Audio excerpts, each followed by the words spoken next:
Greetings, fellow gardeners.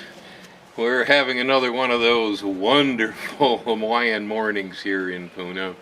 Nice white fluffy clouds drifting by with bright blue sky and temperatures in the lower 80s with a little bit of a breeze. Today it's from the south. Cool.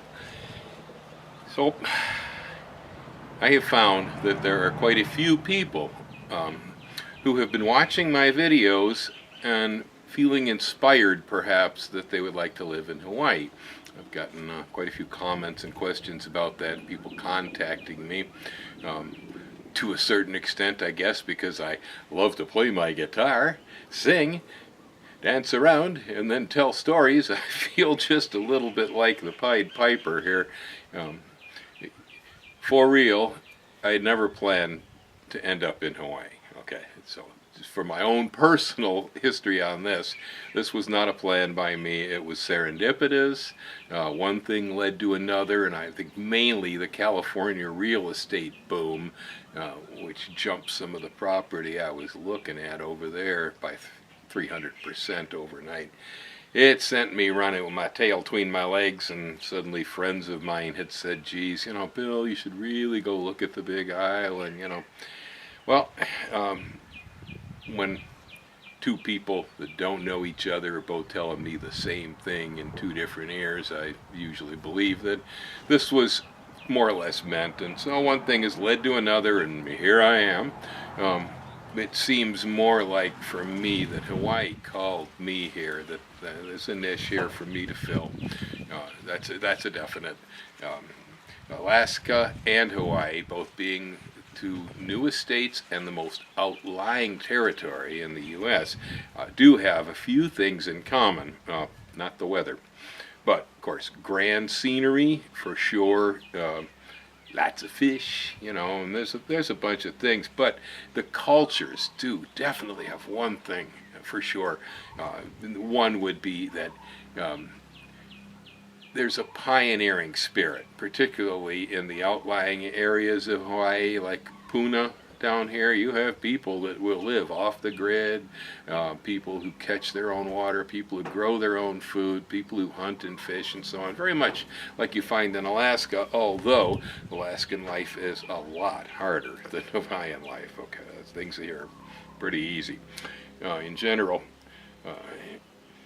But the other thing that I've noticed about it that's the same is when you come here, it's not uncommon that when you meet people, they will rather quickly pull out of you what it is that you're good at, what you do, because communities are small. There aren't that many humans around. And anybody who knows how to play a guitar, how to write, how to fix a computer, how to put a starter in a car, you name it, Visiting up in Alaska with friends, I've often found that I could get a truck for a couple of weeks just because I knew how to change a starter motor. When they found out I knew how to play guitar, the first things happened is people running by, sticking guitars in my hand, bringing the beer, going, play, play, play, It's always like that as you get into the outlying areas. As you go into the mainland, oftentimes people are just like sick to death of other people. There are so many people, that unless maybe you're in a rural community, you'll notice that really nobody gives a darn about who you are and what you do. If you want to be anonymous, move to Chicago.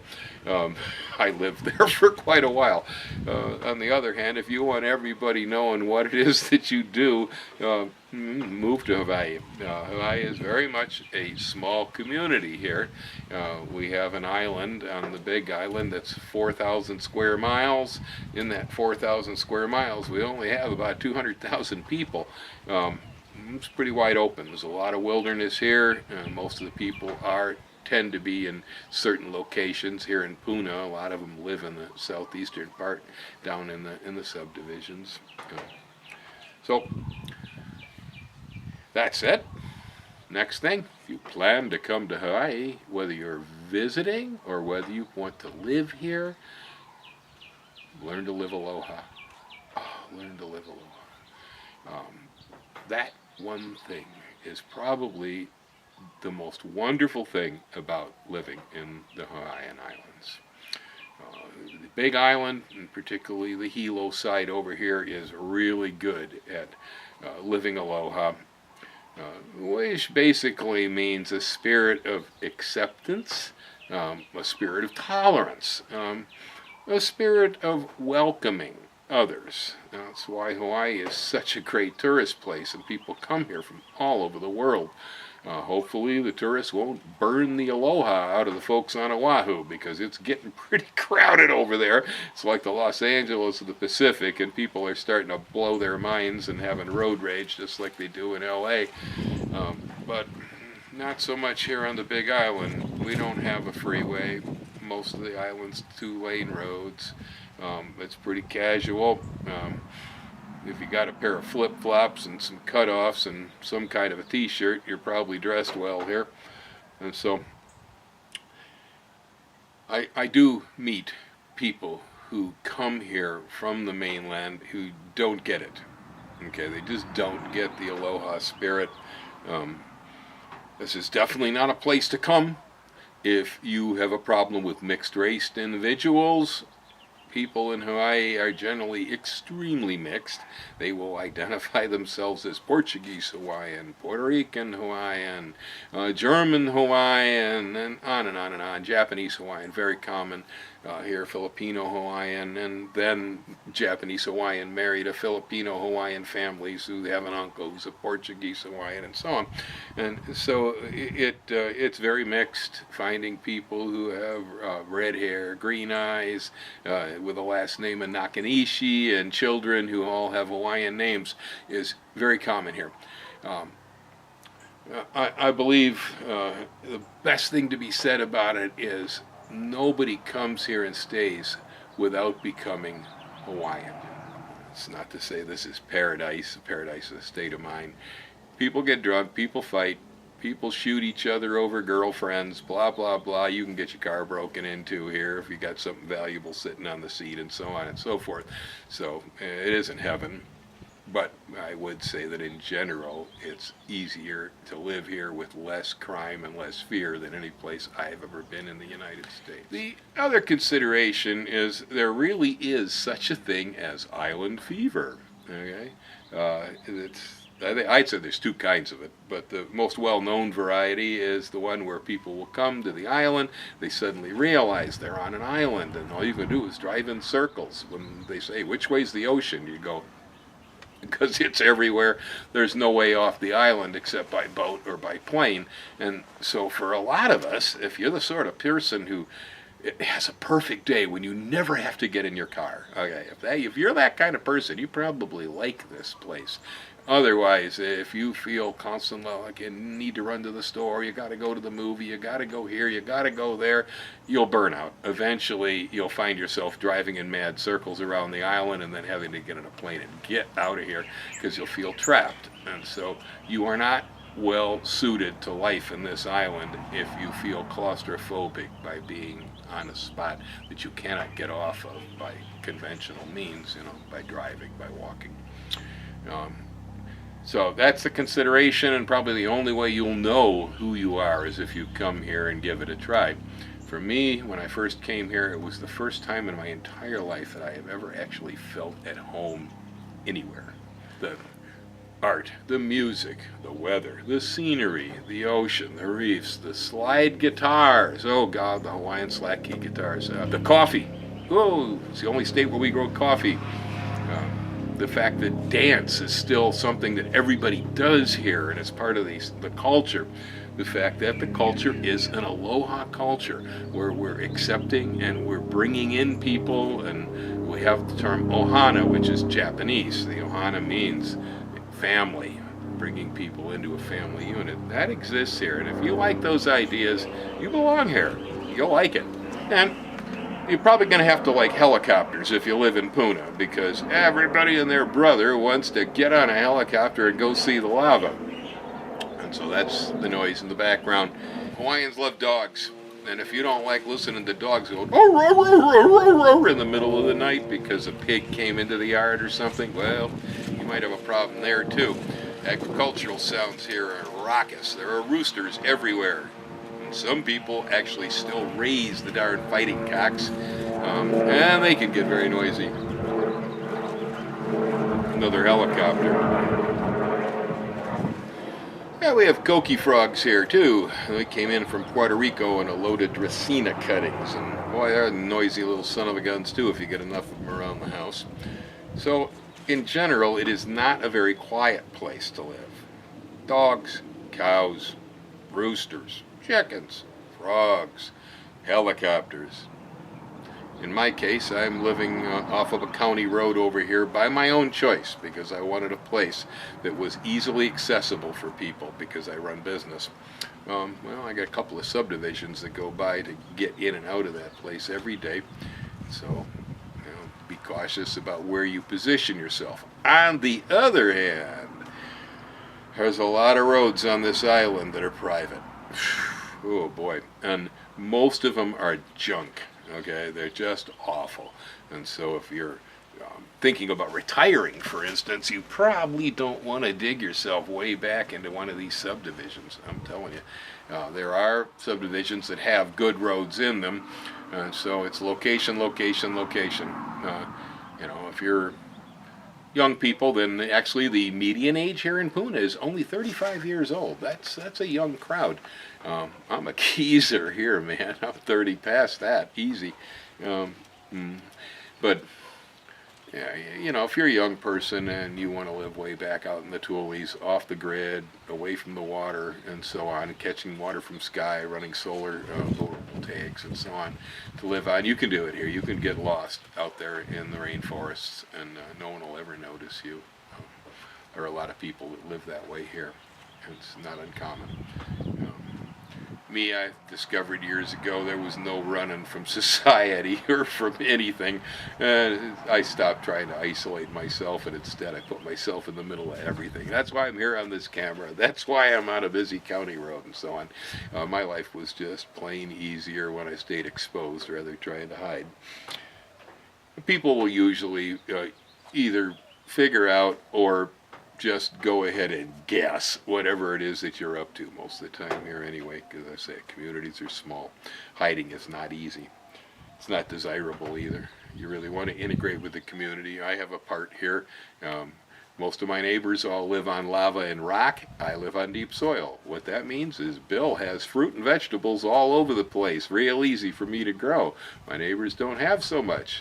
They really like me. I have cabbages. They don't, It's like that. I got bananas. Theirs don't grow well. I have a whole nursery full of plants over here, and there are a lot of people coming to Hawaii and trying to develop land into food forests and becoming, tropical homesteaders. It's not unusual. There's quite a few people that do this here. Well, I got the plants. I also have a lot of the knowledge to help them, and so I find myself in a good situation here. As I said, currently I do find myself as some sort of a weird Pied Piper ambassador because the population of this district, Puna, has gone up by over 40% since the year 2000. There's a number of reasons behind that, but the main one is Hawaii is America's only tropical paradise. We don't have any other place that's similar to this. And it's a beautiful, spectacular land, and here in Puna, land is not very expensive. It's generally cheaper than it is over most of the western United States. So I guess that would be the draw. Tropical conditions, it's the U.S. Living here is pretty safe. It's pretty comfortable. You got all your services. I mean, we even got a Social Security office, a post office down the street, and there's a McDonald's over in Keau, whatever. The stuff you're used to is here. The Walmarts, the Home Depots, blah, blah, blah. It's America. It's definitely America. It's also Hawaii, and it has a distinct culture that is not the same as the rest of the mainland. Otherwise, tropical conditions are different. Whoa. They're really nice to live under, as far as I'm concerned. For the body and the spirit and the soul, not having to scrape ice, never seeing the temperature drop much colder than about, say, 58 degrees or such on a really cold night up here in the mountains, then that stuff's great. It's easy to deal with. On the other hand, a lot of the crops that you might have wanted to raise here are things that you're familiar with growing maybe back in Michigan or back in California. A lot of them just aren't going to grow here worth a darn. Anyway, most anything can be done. Most anything can be done, but it depends on how hard you want to work at it. Um, so, I go to extra precautions and procedures in order to be able to grow good tomatoes, to be able to grow snap beans here. The pickle worms will eat every squash, every zucchini, every melon, every cucumber I ever planted. My squash and zucchini and cucumbers currently are under floating row covers to keep the silly bugs off of them. I have to hand pollinate them. Now, I get good crops that way.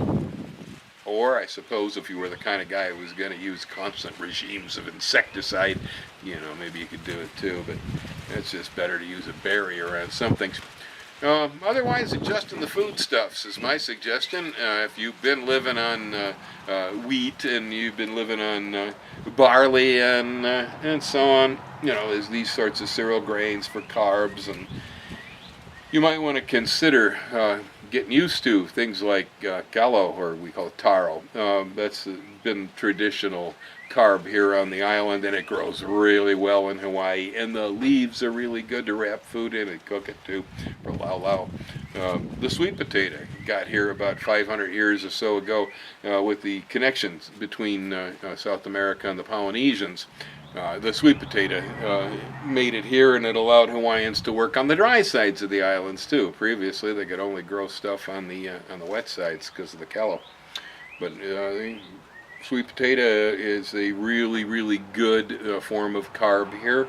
Grows well. If you like them, you're in luck. We got a bunch of varieties that come from Asia, like the Okinawan purple, that are starchy and more like regular potatoes. They're treated differently, and they make some pretty good food with them.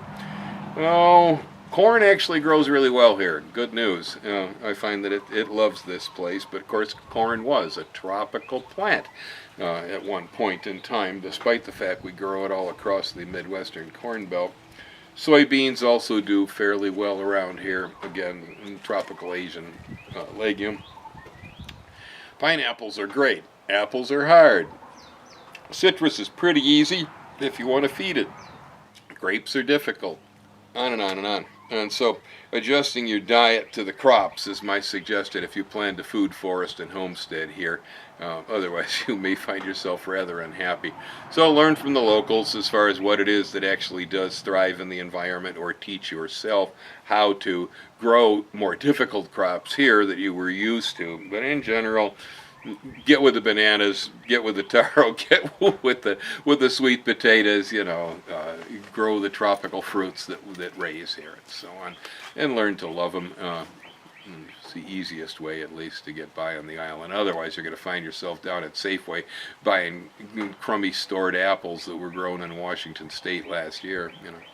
Issues on building. A lot of people come here and they want to build houses. Well, it used to be real free and easy here, and the building codes were nearly non-existent compared to most of the rest of the U.S. But population growth is changing that. The codes have become more stringent. They are still more lenient than most places I've ever been, but they're getting tighter, and it has become rather difficult if you wanted to be your own owner-builder to put up your own house. That's not as easy, because you're going to have to put yourself up with the county to get a permit as a contractor. You can do it, but there's a lot of obligations to doing that. I would suggest it is probably better, if you're planning to move here, buy a house somebody else already built. A lot of them. There were a lot of them done as spec homes back before the real estate collapse in 2008. So there's still a lot of them here. The market has still got an awful lot of empty buildings on it. Otherwise, get yourself a contractor. There's some great ones here on the island. I used a contractor named Jim Taring, who was just great. He was fabulous. Part of the problem you'll have is that in communication with your utilities and with the county and the inspectors and so on, if you're local, it's easy. They know the program, they know what to say, what to do, and so on.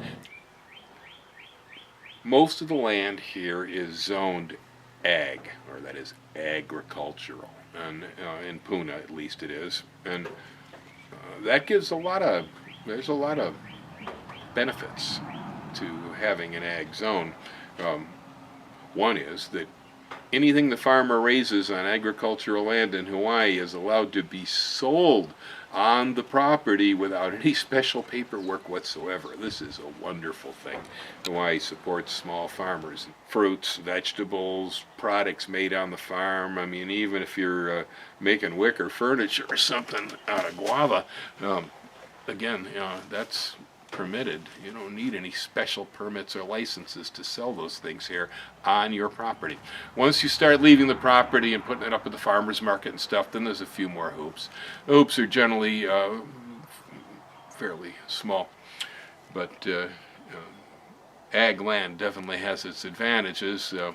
The other advantage is that once the farmer has one living structure that's been built and permitted by the county, they will allow you to continue building more structures on the farm up to 6,000 square feet without any permits or inspections. That's pretty cool. So you can throw your greenhouses up, throw up your outbuildings, build your shops and sheds and so on, without having to go through the whole process. And so it's, a few things have tightened up. We used to be able to use a cesspool here.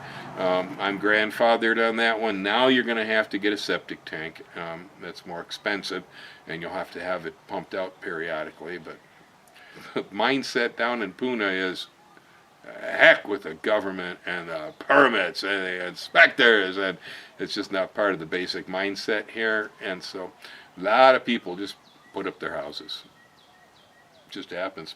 And I guess technically it's illegal, but nobody really does anything about it. The only issues are that, one, you're going to have the county after you forever trying to get you to have an inspection and get a permit on it. They have permit amnesties here periodically where they'll try to get you to permit an unpermitted structure. The other big problem, when it comes to putting up a building here without a permit, you can't get a loan to begin with, and so you better be cash rich. And so you can't get insurance on a building, you can't get a loan. That means if you decide to sell the building later, you won't be able to sell it to anybody who has to take a loan, because nobody's going to give a loan on the building.